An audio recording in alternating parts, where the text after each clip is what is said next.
So hey guys, welcome back to my new mini blog. স্বাগতম জানাই তোমাদের নতুন একটা ভিডিওতে। সো গাইস, আজকে ভিডিওর টপিকটা কি তোমাদের প্রথমত বলি। সো ভিডিওর মেন টপিকটা হলো যে আজকে কিছুদিন থেকে দেখতে পাচ্ছি নেটওয়ার্কের খুব ইস্যু, বিশেষ করে জিও। মানে বাড়িতে যেখানে আগে 5G ধরতো, তো এখন 4G প্লাস ধরে থাকে। তো আমার এডিটিং এ একটু প্রবলেম হয়, তো ভাবলাম যে চলো জিও ফাইবারটা বসানো যাক। আর এখন পুজোর অফার চলছে, তো প্রচুর সস্তা, তো অ্যান্ড রিচার্জটাও আছে ভালো, তো আমি ভাবলাম চলো করা যাক। দাদার সঙ্গে পরিচয় করিয়ে দিই। সো দাদা, তোমার নামটা কি? আমার নাম অভি।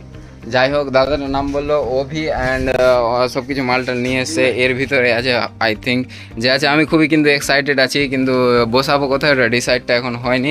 এখন বর্তমানে দাদা করছে KYC। আমি অবশ্যই আধার কার্ড দিয়েছি, দেখতে পাচ্ছ এই তো আমার আধার কার্ডের ফটো। অ্যান্ড দাদা করছে এখন KYC। ফার্স্ট অল KYC করতে হয়, হয়তো এটাই প্রসেস।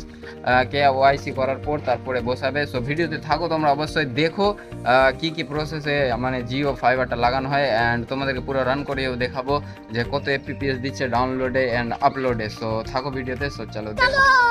তো গাইস, এটা দেখতে পাচ্ছ, এটা প্রথমত সেটআপ বক্স আছে, তোমাদেরকে বলে দিই। সেটআপ বক্সটা দাদা বের করেছিল চেকিং করার জন্য। সো আমার প্রথমত সেটআপ বক্সের এখন কোনো কাজ নাই, কারণ আমি তো আমার টিভি নাই বাড়িতে। তো যাই হোক, তো সেটআপ বক্স এখন এমনি পড়াই থাকবে। সো দেখতে পাচ্ছ, এটা হলো জিও সেটআপ বক্স। এটাতে ফ্রি চ্যানেল সব কিছু আছে।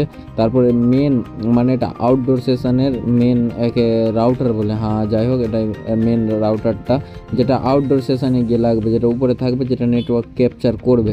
তো যাই হোক, আমরা দেখলাম ফার্স্ট বলে এখানে কাগজ টাগজ পেলাম। তোমরা দেখতে পাচ্ছ এটা হাতে আছে মাই জিওর কাগজটা। অ্যান্ড গাইস, আমার কত কি পড়লো তোমরা যদি জানতে চাও, অবশ্যই কমেন্ট করো। অ্যান্ড এখন পূজার অফার চলছে, তোমরা বসে নাও, খুবই ভালো হবে। আমার খুব একটা বেশি পড়েনি, আর রিচার্জও খুবই কম, 600 টাকায় 2 মাস রিচার্জ, একেবারে মানে মজা। তো এর ভিতরে কিছু মানে ওটাকে সেপারেট করার জন্য কিছু একটা দেওয়া ছিল, তো আমি খুলে দেখি। তো এর ভিতরে ক্লিপ টাইপের কিছু আছে, নাট বোল্ট টাইপের কিছু আছে। তারপরে দাদাটা সব লাগানোর চেষ্টা করছে। গাইস, ওটা হয়ে গেল মেন তারটা, এটাই দিয়ে সব ডেটা মানে আসা যাওয়া করবে। এটার লিমিট হয়ে গেল মাত্র 25 মিটার, 25 মিটারের বেশি পাবে না, কিন্তু কারো অতটা লাগে না। যাচ্ছি এটা উপরে বসাতে, আমি আর জুলেল আছি। তো জুলেল, কোথায় যাচ্ছি? এই তো ছাদের উপরে উঠে যাচ্ছি।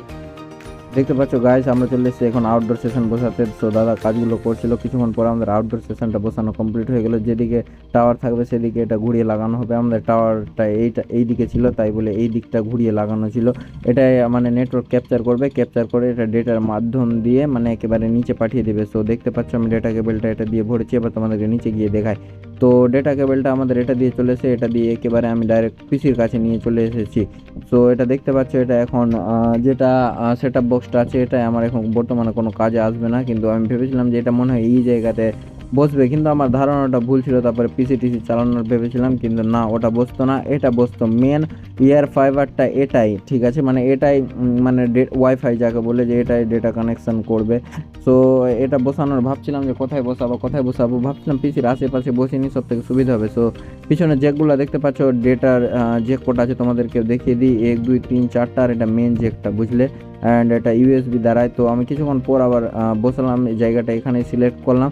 তো দেখতে পাচ্ছ এখন রান টান সব কিছু করিয়ে দেখিয়েছিলাম তোমাদেরকে, যেভাবে বলেছিলাম। সেটা বক্সটা এখন থেকে গেল, টিভি আবার যখন নেবো সেটা বক্স পরবর্তীতে কাজে আসবে। সো এটা আমি এখন এটাই ডাব্বাতে প্যাকিং করে দিব। সো দেখতে পাচ্ছ সব কিছু রান টান করছে, অ্যান্ড বক্সগুলো সব এখানে আছে। সো এটাই শেয়ার করলাম, খুব ভালো লাগলো। দেখা হবে নেক্সট ভিডিওতে। So tata, bye bye.